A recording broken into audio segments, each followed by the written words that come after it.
The committee will come to order. We have several things we're going to accomplish today, mostly getting this bill out. I ask unanimous consent that the chair be authorized to declare a recess at any time. Without objection, so ordered. Without objection, the first reading of the bill is dispensed with, and the mark is open to amendment at any point. Without objection, members will have 5 legislative days within which to submit written statements to be made part of the record. Without objection, so ordered.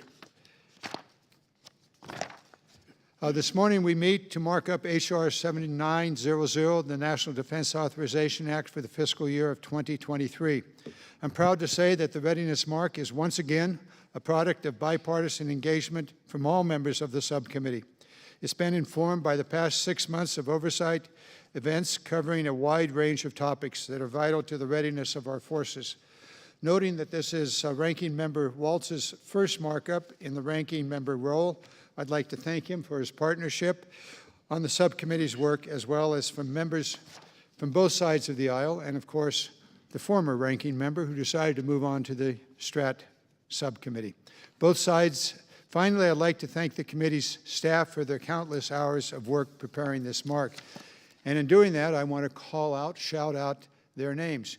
Janine, Kyle, Melanie, Whitney, Wendell, David, all of you have been a critical part of this, and we thank you for that. On the minority side, we have Ian Bennett, David Senek, Kyle, Whitney, Naheen. Thank you so very much. If I missed any of you, you'll bring it to my attention, please. As I have noted, the jurisdiction of the Readiness Subcommittee is broad in scope, ranging from topics of sustainment and logistics to military construction, the health of our depots and shipyards, to the Department's policies for energy, climate change, environmental remediation. With that in mind, I'd like to take just a few moments on the key issues. Continuing the work in the previous years, the Readiness Mark addresses the vulnerabilities in installation resiliency and energy resiliency, both in response to climate change and ensuring that our forces can accomplish their missions even in the event of a power disruption, either natural or man-made. The last NDA made sweeping changes to address the Department of Defense's chronic inadequacy in creating and maintaining the culture of safety. The subcommittee continues this work to ensure that these mandates are being executed effectively and overseen at the highest levels of civilian and uniform leadership. Similarly, we build on previous efforts to address climate change with a particular focus on mitigating the Department's contributions and spurring the innovation of clean energy. Moving on to sustainment, for too long our nation's organic industrial base has been neglected. This year, the subcommittee continues its work to ensure that the Department's depots and shipyards are maintained and modernized effectively, so that our state-of-the-art weapon systems are able to meet the challenges of near-peer competitors.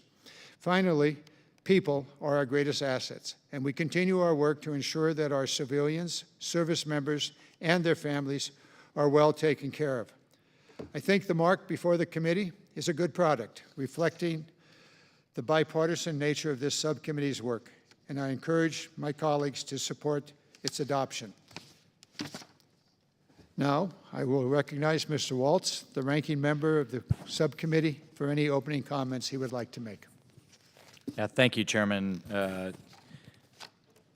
Today we advance the FY23 Readiness Subcommittee mark and fulfills our commitment to readiness and military infrastructure to support the training, sustainment, and the quality of life for our military personnel and their families.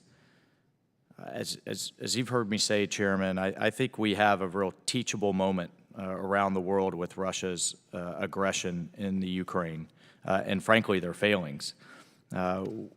We also all have our eye on the Chinese Communist Party's continued military buildup, the recent missile launches by North Korea, and we could really walk around the world to highlight the global threat landscape. And these events make it clear that we must maintain a high level of readiness today even as we invest and modernize for the future. And one of the things I look forward to working with you, Chairman, on is getting away from this zero-sum mentality between readiness and modernization.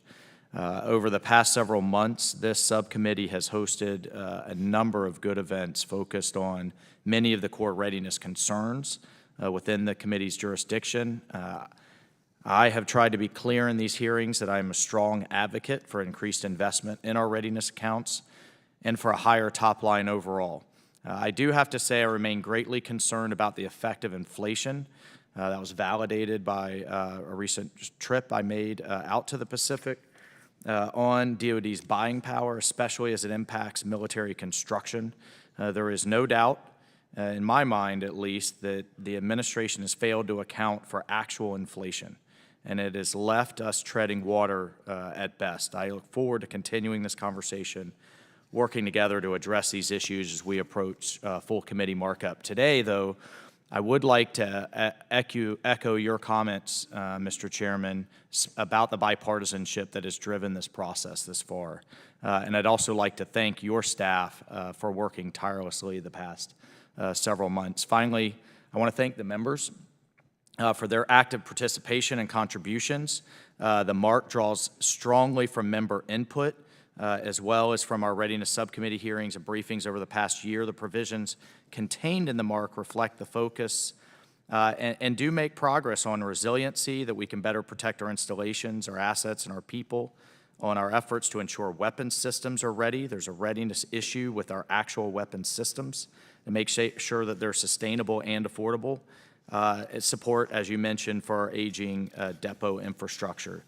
And then finally, for the safety always of our servicemen and women, amongst many other issues. So I just want to thank the committee members for their engagement, for their continued involvement as we work toward enacting another NDAA. I think the MARC before us is a good product. It's reflective of the bipartisan nature of this subcommittee's work, and I encourage its adoption. I yield back.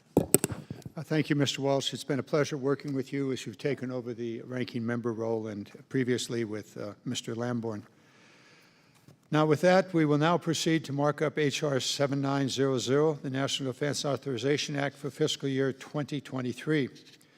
Copies of our subcommittee mark and the directive report language were made available and distributed to the members' offices on Tuesday, June the 7th.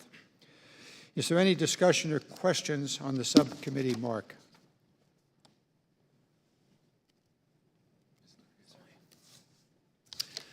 Ms. Lurie. Well, thank you, Mr. Chair, and to our ranking member. Appreciate the bipartisan work on this mark. I will start out by saying that I support the mark, but I think there is work that still needs to be done.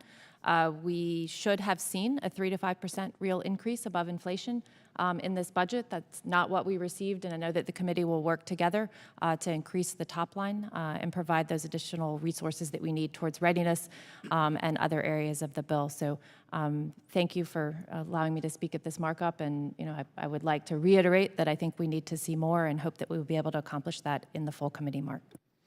Thank you, Ms. Lurie. Any other comments? Indeed, if there is an increase in the top line, there's a good portion of that that needs to wind up in the work of this subcommittee, and we'll be working towards that. If there's no further discussion, the chair lays before the members the text of the subcommittee mark for consideration. Are there any amendments to the subcommittee mark? There being no amendments, we shall move on. The question now occurs on the adoption of the mark. So many that are in favor will say aye. Aye. Aye. Those opposed? The ayes have it, and the mark is adopted. The chair now recognizes the gentlewoman from Michigan, Ms. Slotkin, for the purposes of a motion. Mr. Chairman, I move that the subcommittee report the mark favorably to the full committee. The question is on the motion of the gentlewoman from Michigan, Ms. Slotkin. So many as are in favor will say aye. Aye. Aye. Aye. Those opposed?